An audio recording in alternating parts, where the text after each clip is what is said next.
Lucas, ta formation pour devenir un maître Math Jedi dès aujourd'hui se poursuit. Oui, maître. Merci, maître. Voici le 73e exercice.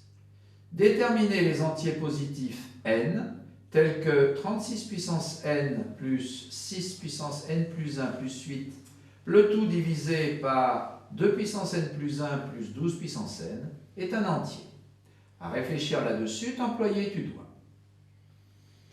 Eh bien, on pourrait effectuer une division du numérateur par le dénominateur. Intéressante est la remarque, mais encore... Eh bien, si c'était le quotient de deux polynômes et qu'on cherche les limites aux infinis, on ferait les quotients des termes de plus haut degré. Et que serait ce quotient ici? Eh bien, 36 puissance n sur 12 puissance n, c'est-à-dire 3 puissance n. Très bien. Ainsi, soustraire ce nombre, je te conseille. Bien, d'accord. Alors, posons x égale ceci.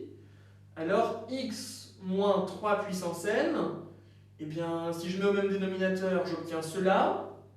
Je développe, puis je simplifie, puis je réduis.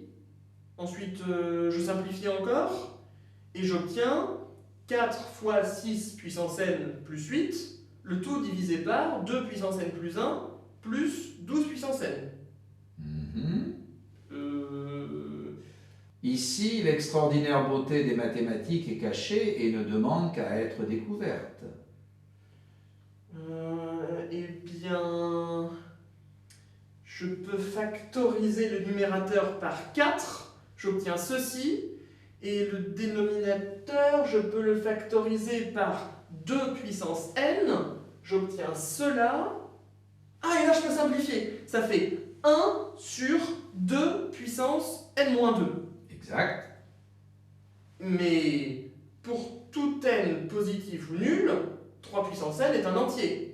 Donc, il faut et il suffit que 1 sur 2 puissance n-2 le soit aussi. Or, 1 sur 2 puissance n-2, ça vaut 2 puissance 2 moins n. Et c'est un entier si et seulement si 2 moins n est supérieur ou égal à 0. C'est-à-dire n inférieur ou égal à 2.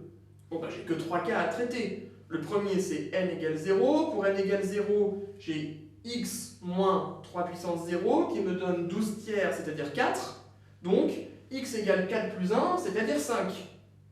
Ensuite, pour n égale 1, j'ai x moins 3, ça fait 32 sur 16, c'est-à-dire 2. Donc, x égale 2 plus 3, c'est-à-dire 5. Et enfin, pour n égale 2, j'ai x moins 3 au carré, c'est-à-dire 9. Ça me donne 152 sur 152, c'est-à-dire 1. Donc, x égale 1 plus 9, c'est-à-dire 10. Bon, j'en conclus que les entiers positifs tels que x est un entier sont 0, 1 et 2. Autre chose à dire tu as? Non, maître. À son terme, ta résolution est arrivée. Que la force mathématique soit avec toi.